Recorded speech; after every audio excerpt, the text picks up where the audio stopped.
Hello everyone, this is Neha. I welcome you all once again on my YouTube channel Aim High Tutorials English. Friends, today I'm here to discuss a poem from the English NCERT Standard 10th book, The First Flight. The name of the poem is The Dust of Snow. But before we start the poem, let's discuss a few points about the poet of this poem. This is a masterpiece literary work by the poet Robert Frost. Robert Frost was born in year 1874 in San Francisco, USA, and he died in year 1963 in Boston, USA. By profession, he was a poet and a writer, and he was also awarded with the prestigious American Academy of Arts Pulitzer Prize. So these were a few points, few facts about him which I discussed to you. Now let's start the poem. In this poem, he has talked about a crow and a hemlock tree. These are the two identical things which we need to focus on. यहाँ दो जो चीज़ें दी गई हैं, crow और hemlock tree, इस पे थोड़ा हमें फोकस करना है क्योंकि यही आगे जब डिस्कस हम करेंगे तो इनके बारे में समझना है. देखिए, क्रो और hemlock tree. Hemlock tree is a poisonous tree and crow is supposed to be an identification for sorrowness, sadness और inauspiciousness. मतलब ये एक तरह से सुपरस्टिशन है. क्रो को ओमेन, उदासी का, दुख का लाने वाला या कारक मानना. और हेमलॉक ट्री जो होता है ये पॉइजनस होता है, इसको भी एक नेगेटिविटी के सेंस में लिया जाता है. तो हम जनरली इन सभी चीज़ों को नेगेटिव मानते हैं, ख़राब मानते हैं, बैड फॉर्चून को लाने वाला मानते हैं. लेकिन देखते हैं कि इस पोएम में पोएट ने इनके बारे में क्या कहा है.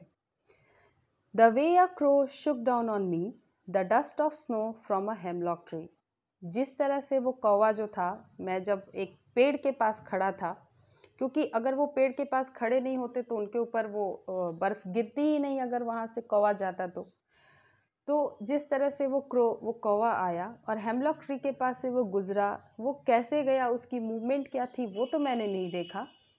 लेकिन जब वो गया, उसकी वजह से उस हेमलॉक ट्री पे पड़े हुए जो स्नो के डस्ट पार्टिकल्स थे वो शेक हुए, उनमें वाइब्रेशन आई और वो मेरे ऊपर झड़ गए, मेरे ऊपर गिर गए. Has given my heart a change of mood and saved some part of a day I had dreamed. उसके गिरने के साथ ही मैंने अपने अंदर एक अलग तरह की एनर्जी, एक वाइब्रेशन को महसूस किया, जिसकी वजह से मैं अभी तक जो मैं अपने बीते हुए उस दिन के कुछ पार्ट, उस दिन का जो कुछ बीता हुआ हिस्सा था, पार्ट था, जिसके लिए मैं अभी रिग्रेट कर रहा था, पछतावा कर रहा था, मुझे अफसोस हो रहा था, अब मेरे अंदर एक नई एनर्जी आई थी और मुझे लगा कि जो टाइम बीत गया उसके लिए रिग्रेट करना छोड़ के अब मुझे अपने जो बचे हुए दिन का पार्ट है उसे सेव करना चाहिए, उसे यूटिलाइज करना चाहिए. तो वहाँ से मुझे एक एनर्जी मिली. मीन्स पोएट जो है यहाँ पे एक कंट्रास्ट दिखाते हैं आइडियाज़ के बारे में. हमारे जो आइडियाज़ होते हैं, यहाँ जो आइडिया है क्रो और हेमलॉक ट्री को लेकर के, वो बिल्कुल नेगेटिव आइडिया है. लेकिन इस हेमलॉक ट्री और क्रो की मदद से, इन दोनों की ही वजह से जो पोएट हैं उनको एक नई एनर्जी मिली, एक नया वाइब्रेशन मिला, जिसकी वजह से उन्होंने अपने जो आने वाले दिन का हिस्सा था उसको सिर्फ रिग्रेट में ना बिताते हुए कुछ नया करने के लिए, लगाने के लिए सोचा. तो यहाँ जो नेगेटिविटी है ये हमें ये दिखाती है कि नेगेटिविटी हर बार सिर्फ नेगेटिविटी नहीं ले आती है. Sometimes negativity is also necessary to bring the positivity in ourselves. अगर फेलियर नहीं होगा तो हम सक्सेस के लिए नहीं सोचेंगे.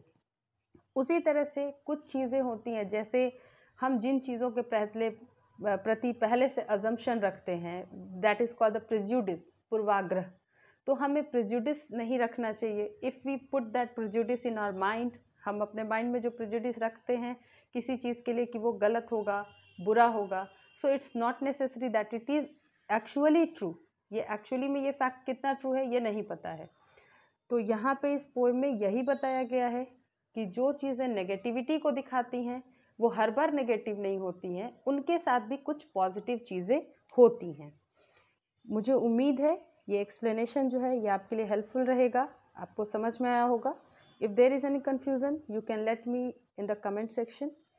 If you like my videos please share it to your friends, subscribe my channel and keep watching. Thank you. Have a good day.